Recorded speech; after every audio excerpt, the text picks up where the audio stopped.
Hello, welcome to Strength India. My name is Dr. Scott Dinesen. I'm an OB/GYN from Pennsylvania in the USA. I'm here to talk to you today about cervical cancer. Cervical cancer is the most common female cancer in India. The cervix is the lower part of the uterus. Its function is to dilate and allow delivery of a baby at time of birth. It also functions as an exit point when women have a period. So in India, there are approximately 125,000 new cases of cervical cancer every year. And unfortunately, 70,000 women a year die in India from cervical cancer. This is sad for so many reasons, but most importantly, because it's 100% preventable. Cervical cancer is caused by a virus. It's called human papillomavirus, or HPV. To date, there are over 100 different types of HPV viruses identified. The most common ones that cause cervical cancer are felt to be numbers 16 and 18. In addition to causing cervical cancer, HPV can cause vulvar and vaginal cancer, penile and anal cancer, and even oropharyngeal cancers, which are cancers of the mouth and throat. HPV is transmitted via sexual contact. Age of a woman being diagnosed with cervical cancer in India is between the ages of 55 and 59. Screening for HPV earlier in life is of the utmost importance as we can prevent early diagnosis and treat cervical cancer before it gets too aggressive. The best way, of course, to prevent cervical cancer is to prevent HPV from ever happening in the first place. There's only two ways we know of to do that. One is complete sexual abstinence, which is not reasonable for most people. The second is the HPV vaccine. The new HPV vaccine vaccinates against 9 of the most common types of HPV, including 16 and 18, which are known to cause cervical cancer.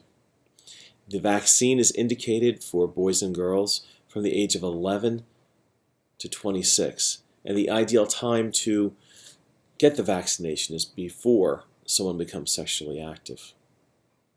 The vaccine is 3 separate injections given over 6 months.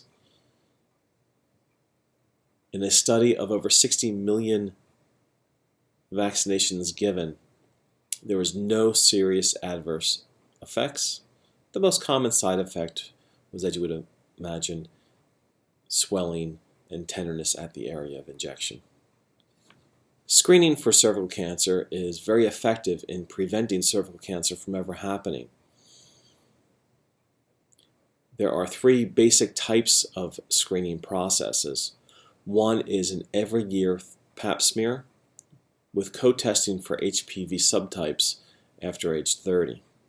The pap smear is a sample of cells taken from the cervix, put onto a slide and looked at under the microscope.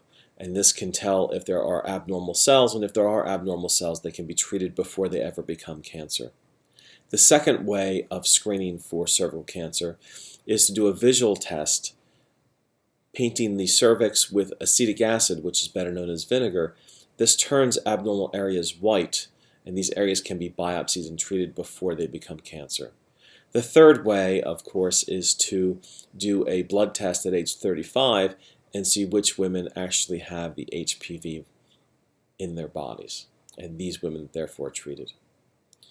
With an aggressive screening campaign in the United States, there's been an 80% reduction in deaths from cervical cancer.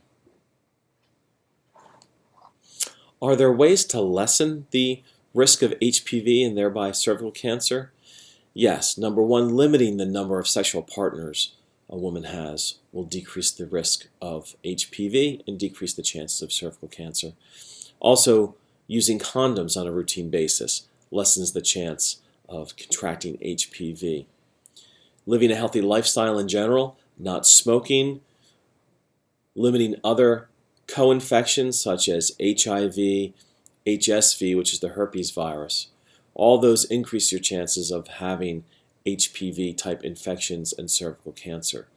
So again, limiting sexual partners and using condoms are ways that can lessen the chances of HPV.